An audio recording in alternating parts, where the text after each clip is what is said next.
Yo. Yeah. Let's go.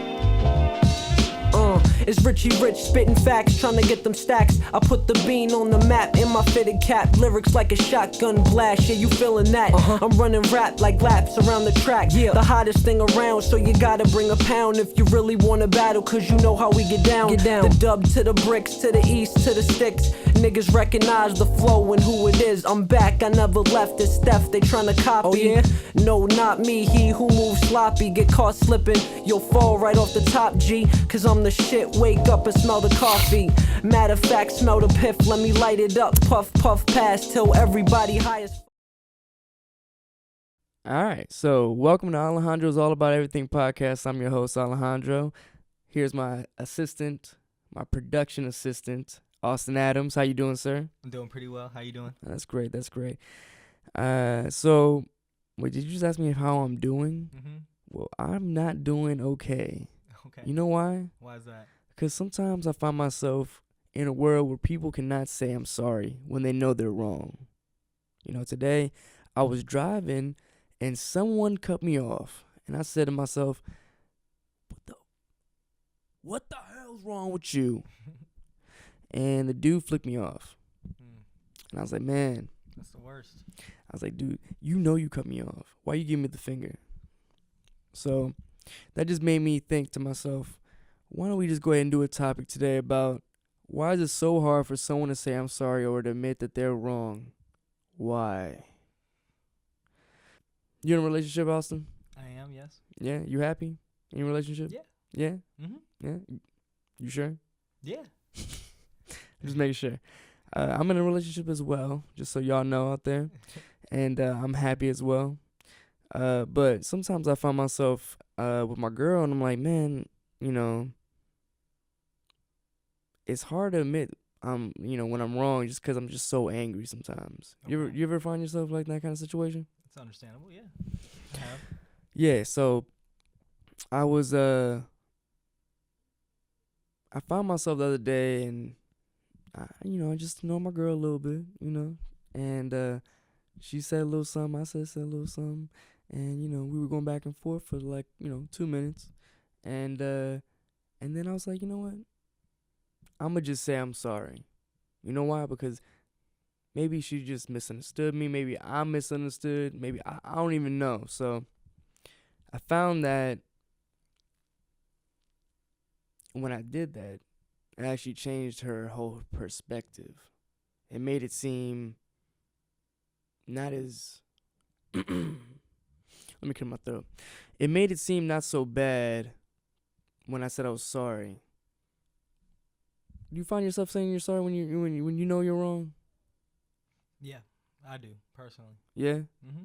You have any examples of that? Yeah. The other day I was driving, and I was a little bit late for work. Mm-hmm. And I was coming around the corner a little quick, and there was another car coming right at me. He was in his lane, and I stayed in mine. But I was still watching that car. My focus was on that car. Then there was somebody trying to cross the street with their dogs. And there was no crosswalk there. They're not supposed to really be crossing there. But they were about to be walking out. And then they were like, whoa, and they pulled their stuff back. I was kind of going a little quick around the corner. They shouldn't have been crossing there. But if they would have been upset at me or something like that, I would have definitely stopped and gotten out and been like, I'm sorry. Luckily, I didn't have to. They knew that they kind of were at fault, not supposed to be crossing there. But I was still ready myself. If they were upset, I would have pulled over and said, I'm sorry. Even though I wasn't necessarily wrong, they shouldn't be crossing there. I was within the speed limit, but I was coming around the turn a little quick and sharp. So, okay. That's my example, personally. So. Okay, so what if that guy didn't subliminally know that he was sorry? Would you got out the car? What do you mean? Can you elaborate? I don't know. Would you just been like, hey, man? Or say something? Would you said something or flicked him off? Or No, I would have. Even if he would have gotten upset, I would have been like, I'm sorry, that was my fault. I would have taken 100% blame, just because it's not worth the fight. There comes a time where you just gotta just choose your battles wisely. Is it really important enough to argue about? Is anybody really hurt? Are there any lives on the line? If that's what it takes to keep a relationship going, or in this case, some random guy on the street and myself happy, I'm gonna say I'm sorry. if it gets us along about our day and, you know, moving on. And I feel like with relationships, it works that way. I mean, saying I'm sorry and only arguing for 2 minutes, it could have been 2 hours. That 2 minutes could have been into 2 hours if you didn't do that. Some people look at it, I'm sorry, as like a sign of weakness. But can be a sign of weakness, you know, in a sense you're backing down from the fight and retreating in a sense. But the courage to do that in front of people you care about how they look at you, then that's definitely a sign of some strength to be able to do that, honestly. So that's the way I look at it. You said that saying sorry is a sign of weakness. Sometimes I don't think it's a sign of weakness, but I feel like people perceive it that way. That's what I was saying. I'm sorry if I didn't necessarily. No, I was gonna say that, like, but that's not wrong the way that you say it, because I feel like people mentally think that that way of it, and I feel like the way that I think we probably should think of it as is more of not being so prideful. Yep. Because I feel like pride. There's something in my eye. I feel like pride is the reason why most of the time we can't say sorry, and I mean, like, I'm pretty sure there's like other reasons why, like, you know, it's not just solely these two reasons or something like that. But pretty complex. But I would have to say that, you know, even when it's coming to, like, when you said it takes 2 minutes could have turned into 2 hours, maybe even a day, maybe even a breakup or something like that, you know, and. You know, I've talked to some people before, and I've heard them say, you know, like, why'd you guys break up? And you know what they said? Like, he didn't want to say I'm sorry, and I didn't want to, you know, like, go over to him and say, you know, like, we should just be on this point, or, you know, talk it out, or whatever the hell it was. But, you know, like, you're going to break up with someone because they didn't want to say they're sorry. It's like, I know when I get in an argument with my girl, we don't argue at all. Ever like that, but you know, if I do, you know, I'm not gonna sit there and say, like, you know, I'm not gonna risk saying I'm not sorry, because, you know, like, you know, at the end of the day, like you said, like, what are you gonna win? You know, I'm not gonna win no brownie points because I won the fight over this. What is it like? It's not a competition. That's what it comes down to. Yeah, exactly. It's so not a competition who's more right or who's more wrong. And I feel like a lot of people, especially men, are like, us as men, we just always like, you know, like, it's her fault, you know, like I shouldn't have to, like, you know, be a lesser man, or not be as strong and seen as weak, and say, like, you know, like, I'm sorry, when I feel like that makes you look more intelligent, at least to your woman. Because I mean, I feel like I'm not gonna say I'm sorry to someone, like, at my job I don't like. You know what I mean? Like, they can screw themselves with that. I'm not gonna sit there and, like, waste my time and be the bigger person with that. But if it's someone that I care about, I would have to say that, yes, like, I'm gonna go, like, if it's my mom, my father, my brother, my girl, particularly, probably most likely anyone in the family. But it gets to the point where you're kind of like, all right, you know, you're a third cousin, I don't care about you.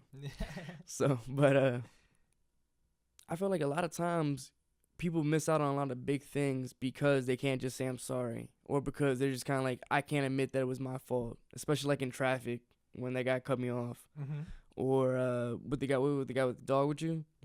Yeah. So, like, I feel like most of the time it's pretty ridiculous what, like, people can't say I'm sorry for, and when you break it down, sometimes a lot of fights are just because, like, I can't say I'm sorry because I said this, or because you said this, I can't say I'm sorry because of that.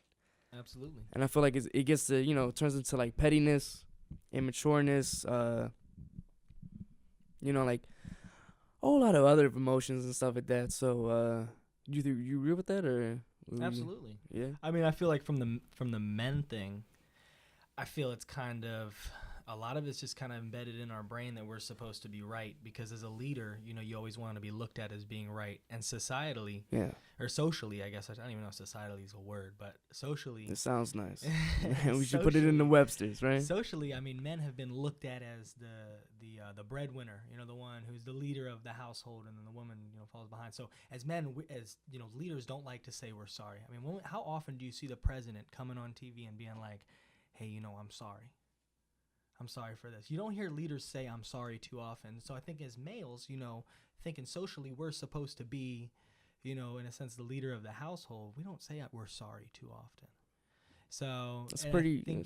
I never really thought about that, but yeah. I think that we need to try to break the social tie of, men always being the leader and, never wrong, this, that, and the other thing to, everyone just all along the same, what's what I'm looking for, wavelength. Everyone's all the same, everyone should just be as willing to say I'm sorry when they're wrong as anybody else, despite race, gender, whatever it may be. That's the way I look at it. That's why I think men have what you asked me about how I feel. I feel like that's why men have a hard time saying that they're sorry. Yeah, if you're a female, you better comment, say something about that, because I'm not a female. I can't comment on that, so I'm not going to say nothing.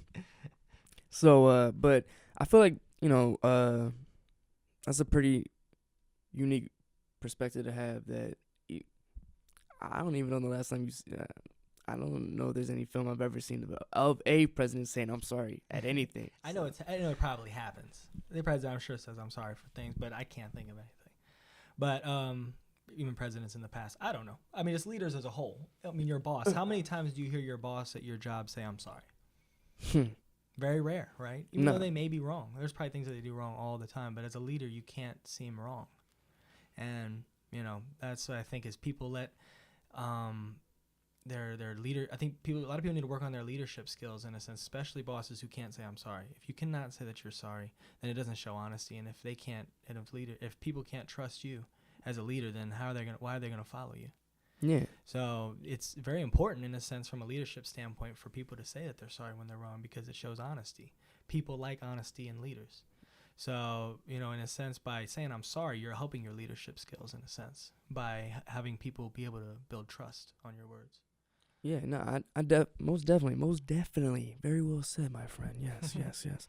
So that definitely correlates with that first episode of You Don't Know by now, but I feel like that can correlate with just being honest, saying I'm sorry, making a better world. You know what I mean? Mm-hmm. And just keep on that circle of like, if you just keep on adding like small things like that, because you really think about that.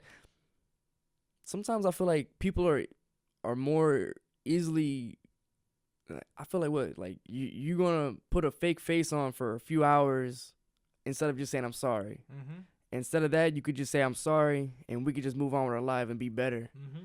But people decide, I don't even know, they just decide to be stupid dumbasses. So, including me too. Sorry, baby. So, but I'm a victim of it. I'm pretty sure you get a victim of it. Like we all get. So I feel like you get like your emotions, the best of you. Like. Well, that's the thing. It's just not let your emotions get the best of you.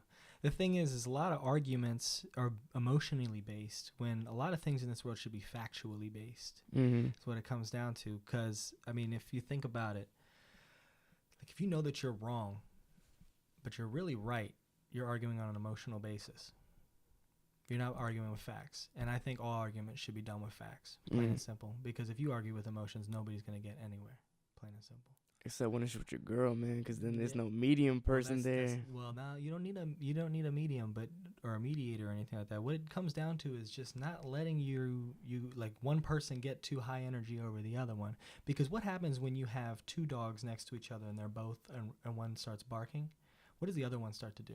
Most of the time they start to bark. Yeah. And stuff. Or if they want to, if they start attacking each other, then, but then you also have some dogs that are just chill. Like the one dog starts barking, and the one dog's just like, oh my God. But eventually that other dog ends up chilling. It doesn't just bark forever. Eventually it starts chilling like with the other dog. And that's what you need to do is when somebody starts barking, you just need to chill. Because two barks are just going to lead to a fight. But one bark and one chill will eventually lead to a chill. Or just somebody with a really sore throat. And so yeah. physically they're going to stop too if you do that. So that's really what it comes down to is just don't let things be so emotionally based, including your arguments. So if you base everything on facts and not emotions, then even if somebody's screaming at you, if you handle it with facts. But Austin, it's so hard to do when you're so. I'm telling you, man. Like I'm just saying, like in a perfect world, we what you're saying most. Like I'm telling you, there's gotta be 1,000 times I'm saying everything that you said in my head, and then at the last second, be like. Just don't let it get to you. That's what it comes down. Well, you ever had a job in customer service before? You ever worked at customer service? Yeah, I have. It's very annoying. Okay, but you kept your cool. You were the chill dog, right? But because You I just want gotta that treat it paycheck. The same way. And you don't want this person for the rest of your life. Then you just. Well, I mean, so that's how you gotta 'cause that's just the- chill. that's It's where, worth I way mean, more than well- a paycheck, if you ask me. Well, so I mean, you're getting two situations mixed up now because it's like one's work and another one's a relationship. I can't. But they're both relationships are work. Well, yeah, but I'm not getting a paycheck. I mean, I'm getting love. I guess that's the currency. But I would rather be broke with a ton of love. well, me too. Emotions are good, right? Mm-hmm. So emotions, you need them, but you also need to keep them in check. My question is, do you ever find yourself regretting a moment in time where your emotions got the best of you, and then you realize that that was not the best decision to do, even though you felt at that moment that was the best thing to do? So no, I've had that happen to me many times with previous girlfriends and stuff. Just wanting to scream or hurt the other person Mm-hmm. really bad, thinking that it's gonna make you feel better, but it doesn't. And then that's to answer your question, when you say letting my emotions, get carried away and regretting it, those are one of the biggest things that I. And how hard would it make you at that moment? You knew you did it when you're, rethinking about it. Yeah. At that moment, how much were you like, damn, now I gotta say I'm sorry? That one moment, I feel like that's that moment we're talking about, like that capturing moment where it's kind of like, I have that, I don't want to say like obligation, but like a duty Mm-hmm. to say I'm sorry. It's just, whether or not I want to accept it. Yeah.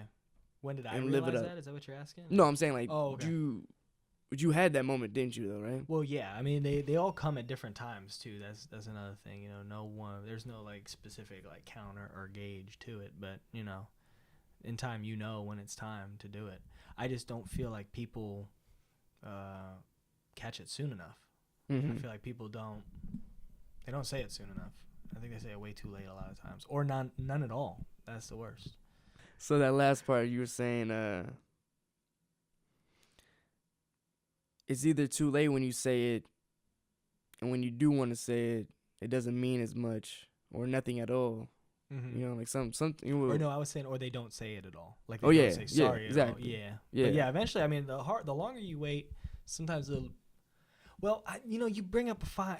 Now you got me kind of thinking about a new kind of thing, or a new kind of topic. But what you said is it loses meaning the longer you wait. Is that what you were saying? Like when it says "I'm sorry." Yeah, that's what I'm trying to say. Is that like that moment that Here's the thing though, and that is here's the fine line between that is that there's no really one set way, or one set time frame of when it's meaningful. Because think about it. Imagine if I took this guitar right here, your microphone that you like a lot, and I just smashed it on the ground. And Not because I was drunk, because I came to this interview drunk. Not saying I'm drunk, but let's say I did do that. I came here drunk and I smashed it, stuff like that. And as soon as I did, and you're like, "What the hell, man? Why are you doing that?" What if I was like, "I'm sorry"? Is it really gonna mean much at that very moment to you? It's not. But if I waited it out like 2 weeks, and I came back and I was like, "Yo, Alex," and I hadn't talked to you in like 2 weeks, something like that, and I came out the blue and I was like, "Listen, man, I'm sorry." That's probably gonna mean more to you, right? Waiting the 2 weeks than me just drunk right there saying I'm sorry. You know what I'm saying? So there's a fine line. It's like, when is it the right time? Oh my God. It's when tough. is the right time It's to say tough. I'm sorry? Yeah, see, that's something Because that you want to be like, I'm sorry. Let's say that you say something nasty to your girl, and you're like, man, I want to say I'm sorry, but she's so emotionally distraught exactly that It saying may at not that mean moment, anything. Exactly. it might not even matter. Exactly. She might think that you're just saying it just to say it. That's another thing too. You need to be sincere about the apology itself and also the timing. Exactly. Just something to think about, guys. So for any of you guys who are going home and are like, "Oh, I'm gonna start saying sorry fast as hell," it's gonna make my relationship top 10 out of 10. You gotta give it some time. You can't just damage something. You gotta give a little bit and of be like, a little bit of care and loving into the Yeah. relationship. You can't just throw in like I'm a bunch of sorries, and that's gonna work like that. Mm-hmm. Exactly. Eventually, it all starts losing its meaning too. But then again, you also need to think about if you're with somebody who you need to say, or if you're with somebody who has to say I'm sorry all the time, should you really be with them? It's another big thing too. So Yeah. keep in mind the frequency of which you use your I'm sorries can make them lose the meaning, but it shouldn't mean anything because you shouldn't be with anybody if you're fucking up that much. So Yeah. that's just something to think about too. So make sure you got the right timing down and not too frequent. That's It sounds like some good advice right there. We'll put the formula up on the bottom, the chemistry formula. E MC squared. I'm sorry. Yeah. All right, well, that was a nice conversation. We could go for hours with that one, Definitely. and but we're gonna cut that down to about 20 minutes or so. You know, for anyone out there that thinks that we missed anything, you know, leave a comment, any suggestions, you know, hate mail, love mail, whatever it is, we take it all. Thank you, Austin, for coming on today. You're very welcome. And that'll do it until next Tuesday at 2. This is Alejandros All About Everything podcast. Peace. Who be that quickest, most vicious cat that's rocking that all black fitted cap that's turned back, stall this lip, smacking his shit, talking I don't play all that, lay away all wax. So take a tip in the vague quick, best behavior end up in your grade trick. Pick a lot and a suit, cause I'm sticking you for your loot. The cold truth, been fresh, spit that shit in the booth. I'm always winning, never losing, make you wish you could too.